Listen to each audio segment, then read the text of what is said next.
Don't be afraid to ask questions. Don't be afraid to research. Don't be afraid to read. Don't be afraid to write that crappy first draft and start over again.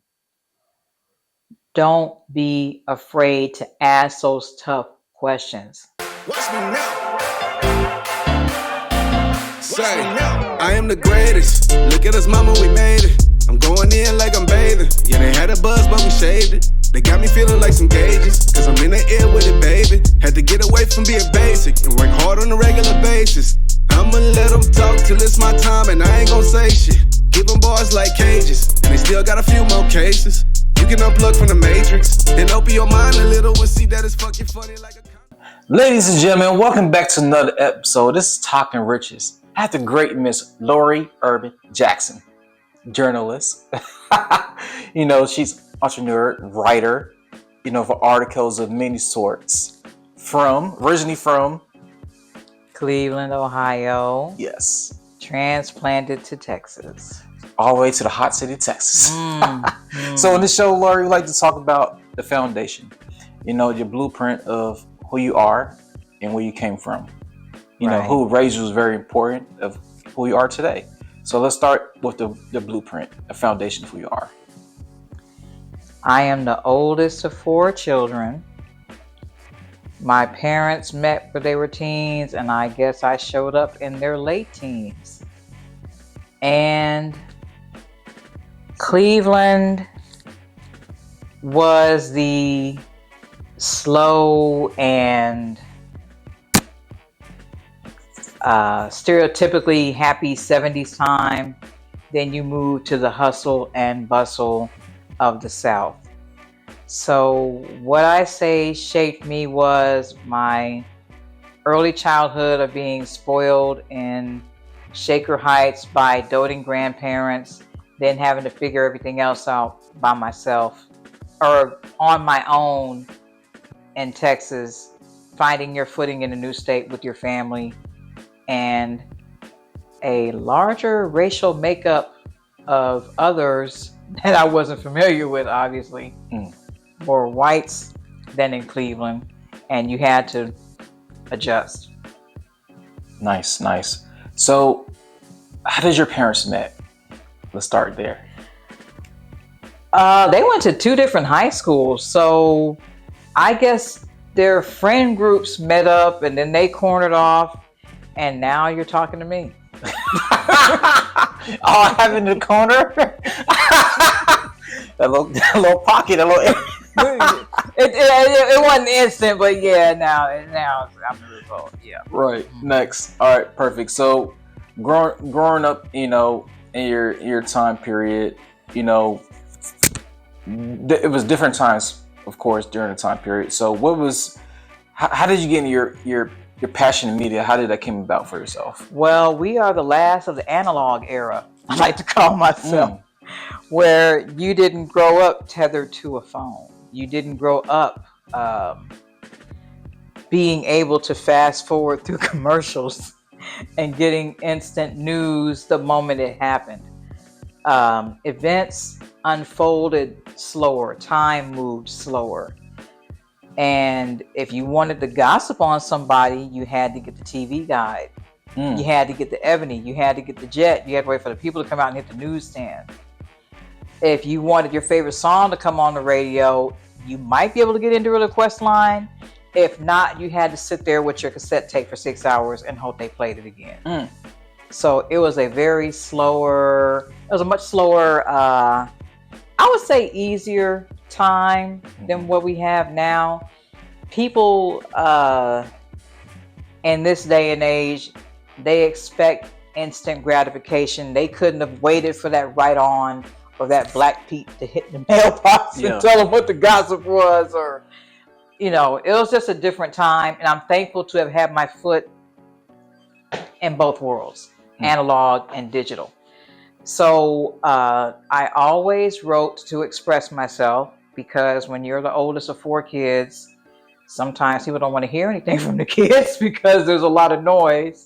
So I would express myself in journals, in diaries, and writing. And My first music review that I was aware of, that I became aware of later, was seeing Michael Jackson at Reunion Arena when I was 16. I bought the concert program. What's that? What's a concert program? Where the big colorful book with all the pictures from the tour and the credits. It's like the credits are in the back of the who, the makeup, the set design, all that kind of stuff. And I wrote down the time he hit the stage, the time he left the stage, all the clothing changes he made, all the songs he did in order. I didn't know it. That was my first concert review. So I was able to combine my love of music and my love of writing, and I didn't know the two could gel that way. But I figured out later on that's criticism, music critic, movie critic, whatever that is, you can meld them together.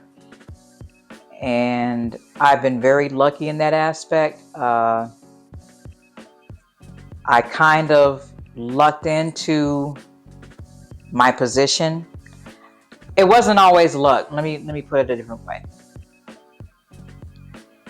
I always wrote. I always loved music.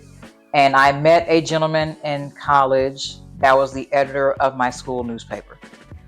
And he introduced me to his colleague who had her own website. And I wrote with her for 6 months.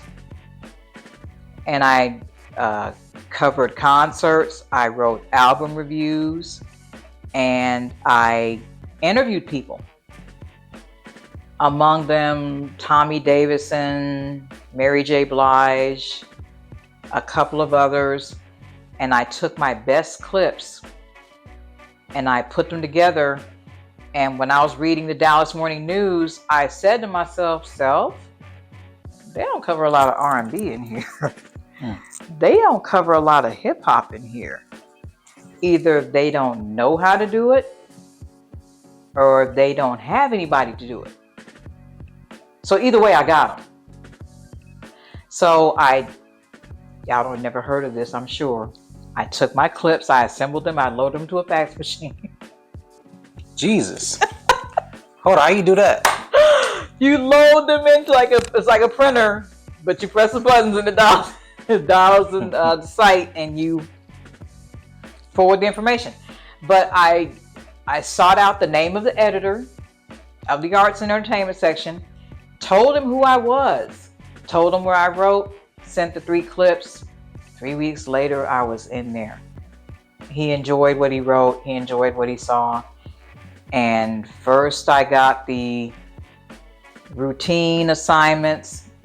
And then when they saw that I could meet deadlines and when I could meet their word count, when I could get my point across well, that's when I started getting the big stuff. And my first big concert review that almost made me jump out of my skin for them was Prince. So I've been lucky enough to write for them officially since 2003. Okay. So I've been able to write for them for the last 20 plus years. Tell me your experience with Prince. How was that? How's he as a person? What is something as well that people don't know about him that you may know? I wasn't lucky enough to have met Prince. I was lucky enough to cover him because one of the other writers got sick. That was a last minute fluke for which I'm always grateful. I got an email when I was working at the phone company. Lorrie, I need a favor. Yes, ma'am. One of my writers is sick. Do you think you can go out tonight and cover Prince? And I wanted to write, is this a trick question? But I didn't. I just wrote yes in capital letters and exclamation point 10 times. I called him, got his credentials, got to the venue, and where they were passing out musicology CDs at the door for all the concert goers.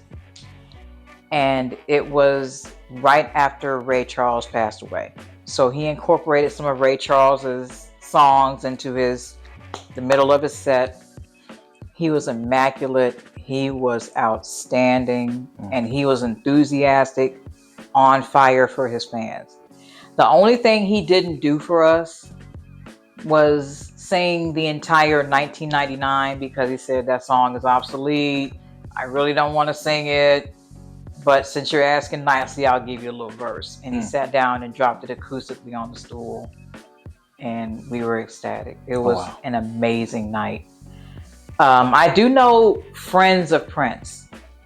I do know the band, one of the bands he had under his tutelage, Mint Condition. So I know them extensively. I never got to cover Prince, but I did get to meet Brown Mark and some of the members of the Revolution. And I'm so glad we had him for the time we did, and we experienced his genius in real time. Very blessed for that. Wow. Okay. So your journey kind of started in journalism in, college with that kind of like affirmation of I don't want to be this. I don't want to be a writer. I don't want to be here. Right. So from then forward, what was your where do you see yourself in the future from then? Is it just writing articles, or is it doing more with it too as well? What's that journey, the whole mental journey too? You're asking what are my goals, or are you asking?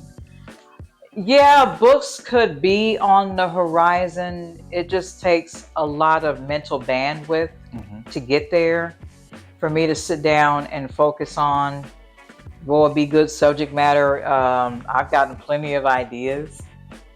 So we're gonna, gel those together and hopefully get that out there, because I've had a lot of experience with a lot of artists and entertainers, and a couple of scholars, a couple of actors, lots of authors, and I just, if I can gel that together, put it together in a way for people to read and understand who they're listening to and why they got to the state where they are as entertainers, that always mattered to me. I always wanted to ask the person, what was your motivation?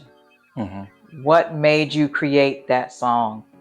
What made you decide this was your path? What made, why does this album mean so much to you? Why did creating this film matter so much to you? I'd like to get to that kernel of truth, right, and share that for the fans, because that's important. And it makes you either connect with it deeper or at least understand it better. So actually, you just answered kind of your own. So you know how like she's just like, what is your motivation? What is your core? That's basically what the question I was asking. So your core, your motivation of being a journalist, being a writer, is to help others, like help people, the outside world, find the motivation from the artists.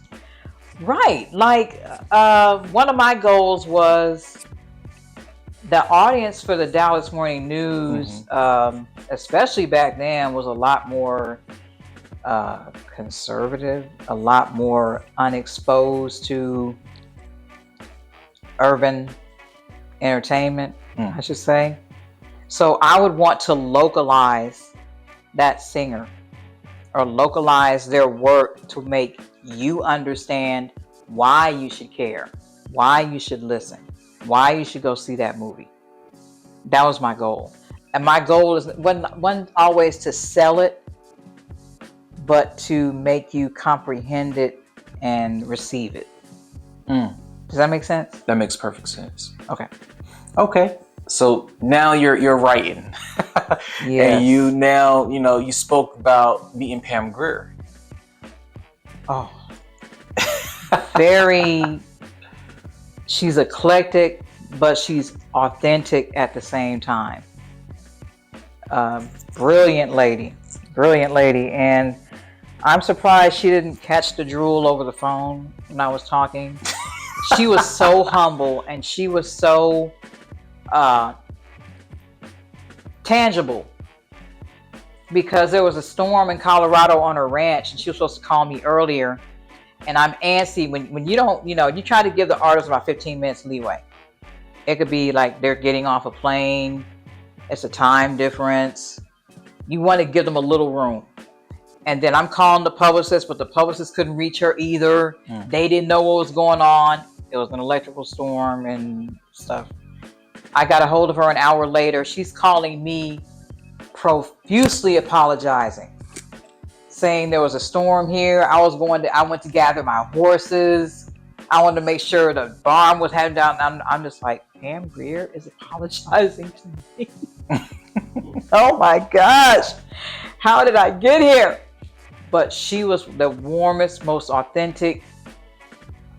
I don't want to sound cliche, but she's almost like your favorite cool auntie, where you can go to auntie's house and you know you can go in the fridge and get that one soda can, and you can sit there and grab a cookie off the top of the refrigerator, and you can sit there and just soak her in and be in her presence, and she enjoys you and you enjoy her. That's how she came to me, and I'm forever grateful. Great lady. Nice. And R&B. So why was R&B such a passion of yours, and why in that matter? I don't want to age myself too much, but I grew up with the vinyl albums, and those big stereos you see in those movies from back in the day that look like consoles, and they lift the lid and you got the record player and the speakers are like this. That's what I grew up with. I grew up with every genre possible, but R&B is in my DNA. R&B, you can't separate me from R&B. My first concert was Earth, Wind & Fire when I was 7. Wow. Who took you to Earth, Wind & Fire? My parents. Oh, nice. Earth, Wind & Fire was my first concert. So it was a huge honor decades later to tell Maurice White he was my first concert. Wow. And how I loved this gold lame bell-bottom pants, and how they went up into the pyramid with the magic show and everything. R&B speaks to... there was such artistry. There was such innovation and creativity in late 60s, early 70s soul. I didn't show up to the 70s, but all of that stuff, Motown, Stax, Philadelphia, I heard all of that. I heard everything. It was inescapable. So it's literally a part of me. And if someone is, testing me past my limits, or anything is going crazy, I can go find some Earth, Wind & Fire. I can go find some New Birth. I can go find some Diana Ross. I can go find any of those artists from my childhood and get myself centered again. That's how deeply it moves me and speaks to me and soothes me. It's not just about the artist. It's about the delivery, the presentation, and just that soul link you feel. What I mean by soul link is, if I were to go to a picnic with you and one song comes on and that beat drops, I can look at you and you can look at me, we be like, that kernel of recognition, that knowing deep in here. That's what R&B does for me. And that's why I'm so moved to express how it's important, why it's important to readers, and make them understand or even really appreciate it more. Even like sometimes something can blend into the background where you don't even hear it anymore. It just blends in like music or something. If I can make you just listen to that Donny Hathaway chord just a little differently, or if I can make you dig out your old music and appreciate it in a different fashion, that means I've done my job. Makes sense. It's like so it's like this, right? I started to go back and listen to Tevin Campbell's "Come and Talk to Me." That's the song, right? Can we talk? Can we talk? Can we talk? Yeah, Can we talk by Tevin Campbell. Actually listen to the first verse of what he said. Like, last night I was like, okay, I'm actually listening to the words. So I never understand like why did people actually really sing the song like we sing as a group. Every time we're in the club or we're at a lounge. That's a choir presentation. Yeah. The minute that song comes on, if you don't know the words, just throw away your black card and start a new life because I would always know the chorus, the can we, but I never know like the actual words in the beginning of it. There was a little bit more innocence to me. And I'm not saying that there wasn't, tawdry, rowdy, explicit stuff. Remember Grace Jones was like, pull up to my bumper, baby. She didn't mean her car. Mm-hmm. You know what I'm saying? But there was a sophisticated way to get it out there without being explicit. Like, I can't tell you how many songs you would sing as a little kid. Then you get up and you realize what you were singing about. You're like, ha! Yeah. Like the SOS band, I'm singing that with my whole chest, singing, you keep your other girls until you settle down. And then when you get bored, I will give it to you just the way you like it. I'm singing that at 12 years old. Don't know what I'm singing. And then when you listen to it with your kids in the car, you're like, whoa, I was singing that. So yes, there was that element of, risque, but there's also more innocence for Tevin Campbell to break that anxiety down, where you have that first crush on somebody, and you make people understand where you're standing there, tongue-tied, looking at your object of affection. Do you approach or do you fall back? People felt that and they understood it because we've all been there. So a song that makes something endure is not just how it sounds, but it's the way it makes you feel. It's the way it takes you back and puts you in that space. Music, soul, child, love. You can listen, use cruise with your counterpart. You know what I'm saying? You turn on the radio because that was one of the more vulnerable. Songs of that neo soul era, where he's saying, where he's basically saying, you're a mystery to me, but I still need you. I don't understand you, but I still desire you. The being in love and wanting love and not quite comprehending where it's supposed to go and how you're supposed to get there, basically. So neo soul was a beautiful time. How about the band era, like the Drew Hills, the Nexus, the Blackstreet? You know what that shirt says? You've seen that shirt. If it's not like 90s R&B love, I don't want it. Dave Hollister could sing the paint off the wall. Blackstreet. Yeah.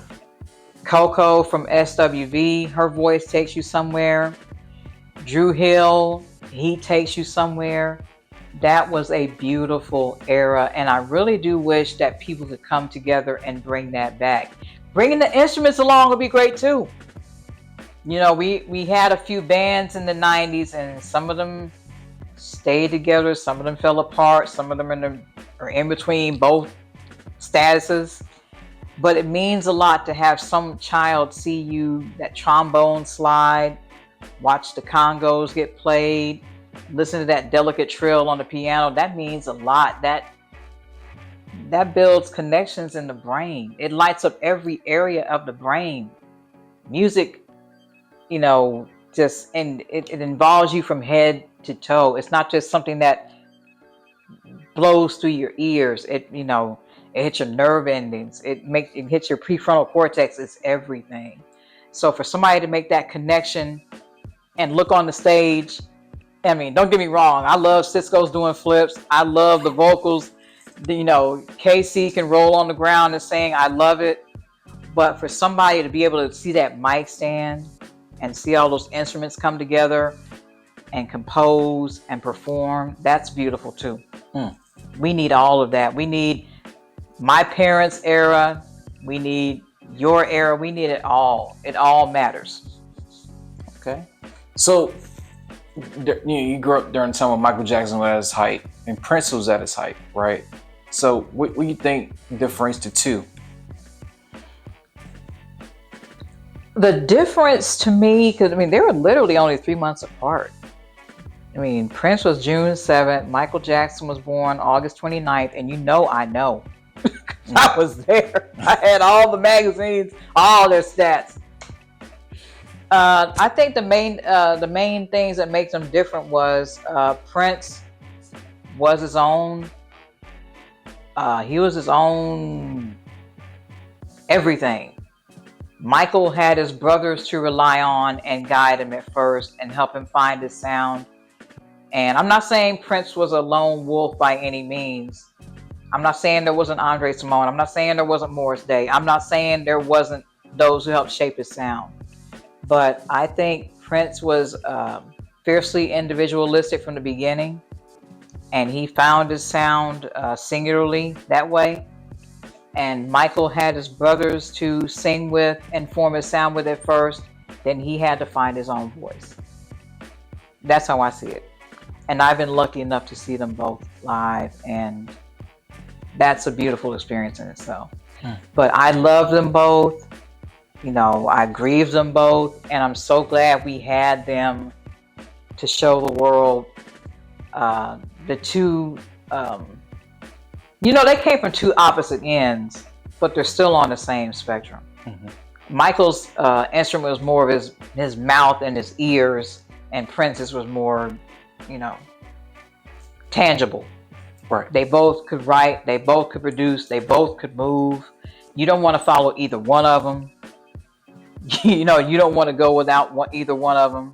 I mean, and I do believe that they, if the media wouldn't have been so quick to cast them as villains of each other's story, why can't you just be? You never saw them pit Sting against Freddie Mercury. You never saw them do that. It was always Michael and Prince. I didn't understand that. I'm like, you remember that taco commercial? Why can't we have both? I want both. Give me both. I want Michael Jackson and Prince. Reese's Peanut Butter Cup, put them together. I need them both. Why pit them against one another? So maybe behind the scenes, according to Lenny Kravitz, from what I understand, behind the scenes, they were probably closer than what we probably saw. But I just thought there was never a need for that. You don't need to push away one to have the other. You know what I mean? I mean, Prince was for, baby making. Michael was, play the music for the kids, to get their energy out. But I need both. I love them both. Nice. So, in your journey, you met Eddie Murphy too, as well. And a plethora of comedians as well. But Yes. how was your experience with Eddie, and how did you even get the opportunity to meet him? Luckily, I am a member of AFCA, the African American Film Critic Association. And I've reviewed some films. I've been able to. One of the interviews I did was on a panel talk. It was with Tracy Ellis Ross, one of her projects she was working on. And in 2019, Netflix featured Eddie Murphy's Dolomite Is My Name, his pet project, about Rudy Ray Moore. I know you know who Dolomite is. If you don't know who Dolomite is, ask your parents or your grandparents. That was part of the vinyl collection they played when you were asleep and you shouldn't have been listening. But he was, he was funny. The movies were funny. A lot of people say they're hokey now, but they were still innovative for their time. And Netflix was doing a press junket. And to make a long story short, my president called me and said, call that man back. They're wanting to know if you're flying out there to meet Eddie Murphy. Is this another trick question? Are you kidding me? We flew out there. They put us up, Ubered us around. And that night when Craig Brewer, the director, and Eddie Murphy were in the space, it was breathtaking to see him walk in with his 2 bodyguards and just melt into the crowd. And he's really reserved. He's kind. Don't get me wrong. He's kind, and he's quick-witted, but he's reserved. So it was an honor for me to go tell him to his face what his comedy meant to me, how I snuck out of my bedroom when my parents were asleep and made sure the light was off under the door, and then I'd sneak out and turn the TV on at the lowest possible volume and watch him jump in the hot tub and be Velvet Jones and Mr. Robinson's Neighborhood, and watch him be James Brown. It was an honor for me to tell him to his face what he meant to me, and to speak to him about his pet project. And he was saying that he wanted to bring it to the screen forever, basically, but that so many of these studios are focused on either sequels or superheroes. And he wanted a time to tell Rudy Ray Moore's story and highlight his importance to the genre for the world. So you could tell that he was very enthusiastic about it, and it meant a lot to him, and he was very glad it was well received. Nice. So he was a modest, kind guy. If you're nice enough to meet him or see him, don't imitate one of his characters to his face. I don't know how he's gonna take that. Just be your kind, cool self. Okay. Nice. So someone want to start a career in journalism today. How would you tell them how to start and what they should expect, challenges and obstacles? Well, the media has changed, so the mechanisms have changed, but I think the core needs are the same.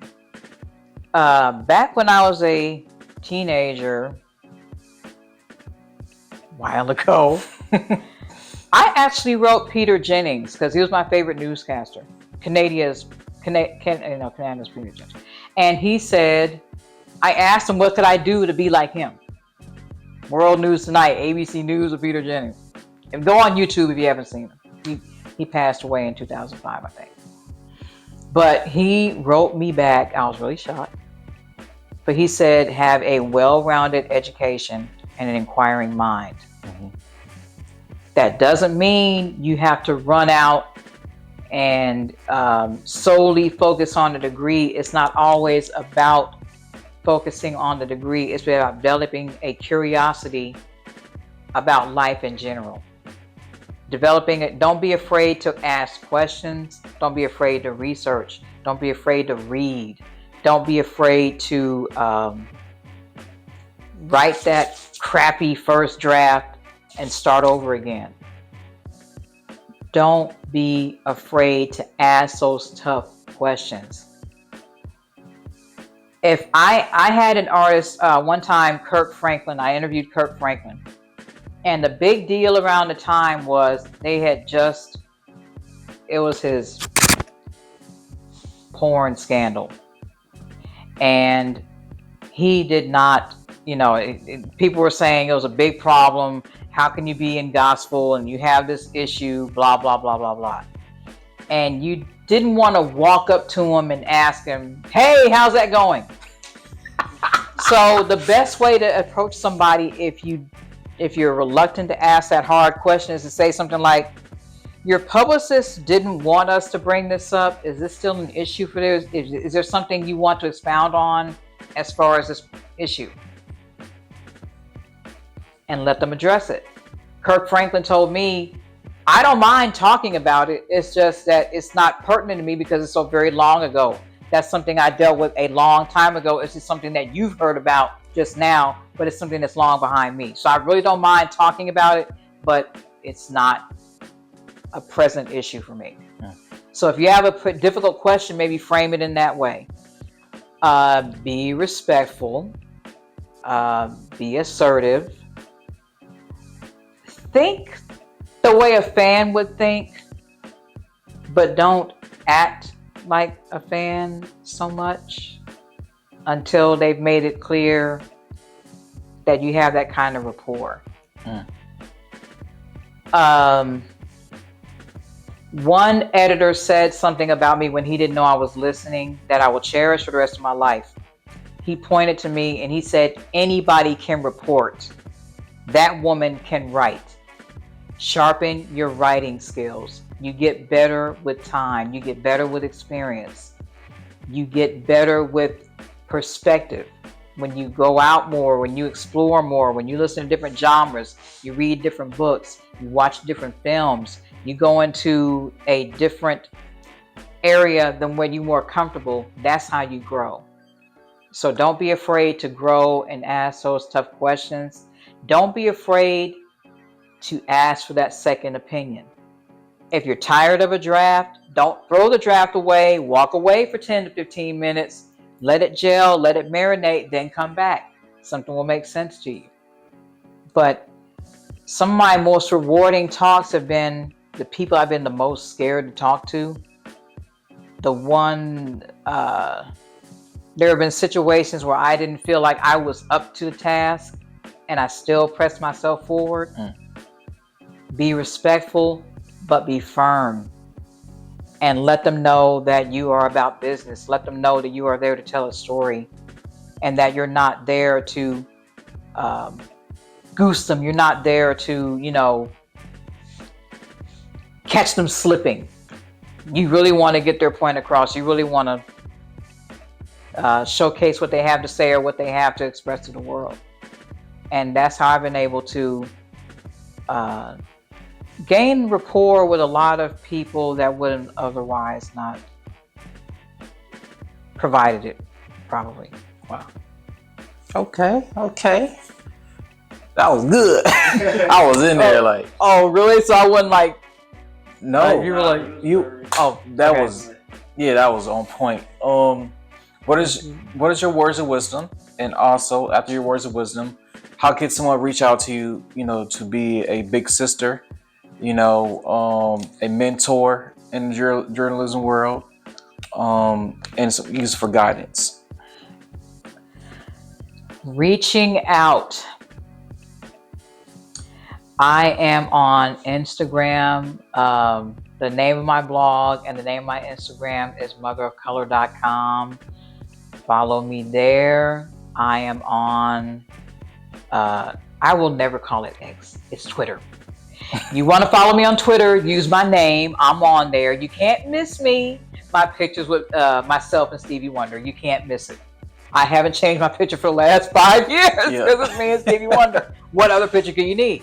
So you can find me there and reach out, and I don't mind giving my tips and my experience, and not shortcuts maybe as much as tips that help me to express myself with tight deadlines, having to swerve and change your story at the last minute. You have to learn how to pivot. You have to learn how to expect the unexpected. Mm-hmm. For example, my editor called me out of the blue one day, and she said, "Lorrie, I have a question for you." I said, "Yes, ma'am." She said, "Lionel Richie's publicist called, and they want us to do a story with him. I don't know. Should I do it?" Maybe she was testing me. Maybe she was being funny. And the first thing out of my mouth was, "And why wouldn't you talk to Lionel Richie?" I said, "His daughter's on one of the hottest reality shows on TV, and he's going through a messy divorce. Why wouldn't you talk to him?" Right? And she said, "Oh, okay, well, you do it." So I was tasked to speaking with somebody I grew up with my whole life, and that can be really intimidating. And you have to kind of talk yourself into that headspace. It can be a lot. Nice. Bonus question. Can Stevie Wonder really see? Is he really blind? In my humble opinion, I was able to be in his presence a glorious 3 times. I cherish it every day. In my opinion, he is legally blind. He is not completely blind.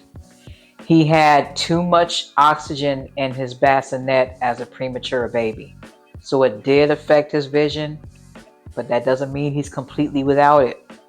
I think he can see the difference between dark and light and shapes, and he navigates as someone with those lowered abilities, but he's not completely blind. He is a complete and total humble humanitarian genius. One of the most gracious men in the business today. We need to bubble wrap him. We need to cherish him. And we need to sit at his feet and just revel in the gifts he's given us as a man and a musician. He's just the epitome to me. And I hope I'm not drooling too much, but that's how I feel about the wonderful, super fantastic Stevie Wonder. Nice. Well, thank you so much for coming to Talking Riches. Again, thank you, Ms. Jackson. Thank you for having me, Ron. Thank you, everybody. I'm so glad to be in the mix. Thank you. Drake deserved every puff of that smoke. Let's just say that. Every whiff, every vapor, he earned it. Yeah, he had it coming. He earned it. So that's facts. he collected it and should sit on it. I feel like looking back, J. Cole did the right thing. But he was like this. Yeah. He's like, I'm dead. I don't want to do this. My name ain't even J. Cole. My name's Bennett. Because I ain't in it. All right, so look, He was like this.